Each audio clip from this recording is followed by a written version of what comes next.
हेडलाईन्सचे प्रायोजक आहे NBC bearings, लांब पळण्यासाठी।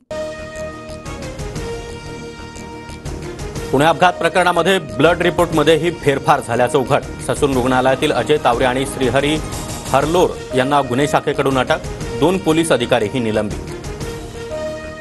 हसन मुश्रीफांच्या आशीर्वादानं ससूनमध्ये सर्व सुरू, त्यांचा राजीनामा घ्या। अजय तावरेंना कुणाचा फोन आलेला याची चौकशी करा, रवींद्र धंगेकरांचा आरोप। पुणे अपघात प्रकरणी विशाल अग्रवालला आज कोर्टात हजर करणार। पोलीस विशाल अग्रवालची पोलीस कोठडी मागणार। कोठडी मिळाल्यास विशाल अग्रवाल आणि सुरेंद्र अग्रवाल यांची एकत्र चौकशी होणार। पुण्यामध्ये रक्त तपासणीचे हजारो सॅम्पल ट्यूब कालव्याच्या कडेला टाकल्याचा धक्कादायक प्रकार। दोषींचा शोध घेऊन कारवाई करण्याची मागणी। लातूरमध्ये अवकाळी पावसाचा तडाखा, तर यवतमाळ जिल्ह्याला चक्रीवादळाचा मोठा फटका। झाडं उन्मळून रस्त्यावर पडली। वादळामुळे पत्रा उडाल्यानं एकाचा हात कापला, तर 2 जण गंभीर जखमी।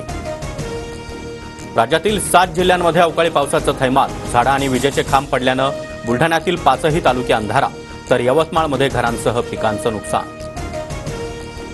सोलापूरच्या माढ्यामध्ये वादळी वाऱ्यासह तुफान पाऊस, घरांवरील पत्रे उडाले। वादळी वाऱ्याचा शेतीला देखील मोठा फटका, शेतकरी हवालदिल। सांगली, वर्धा, बुलढाणा, धाराशिव आणि जळगावमध्ये वादळी वाऱ्यासह जोरदार पाऊस। वादळी वाऱ्यामुळे बुलढाण्यामध्ये 3, धाराशिवमध्ये 1, तर जळगावमध्ये 4 जणांचा मृत्यू। पक्षापासून दूर गेलेले 4 जूननंतर पुन्हा एकदा परतण्याचा प्रयत्न करू शकता। कितीही मोठा नेता असला तरी पक्षामध्ये घेतलं जाणार नाही, अजितदादांवरील प्रश्नावर अनिल देशमुख यांचं उत्तर। मालेगावमध्ये माजी महापौर अब्दुल मलिक यांच्यावर गोळीबार, अज्ञातांनी 3 गोळ्या झाडल्या। मलिकांवर नाशिकच्या रुग्णालयामध्ये उपचार सुरू। कोकण पदवीधर मतदारसंघामध्ये भाजप विरुद्ध मनसे लढत होण्याची शक्यता। कोकण पदवीधर मतदारसंघासाठी मनसेकडून अभिजित पानसेंना उमेदवारी। राज्याच्या शालेय अभ्यासक्रमामध्ये मनुस्मृतीमधील श्लोकांचा समावेश करण्याचा प्रस्ताव। जितेंद्र आव्हाड संतापले। आव्हाड महाडमध्ये मनुस्मृती ग्रंथाची होळी करणार। मुंबईच्या गरवारे क्लबमध्ये अजित पवार गटाची आज बैठक। पवार गटातील धीरज कुमार शर्मा यांचा अजित पवार गटात प्रवेश होणार। आज दुपारी 1 वाजता 10वीचा निकाल लागणार। maharesult.nic.in या वेबसाईटवर निकाल ऑनलाईन पाहता येणार।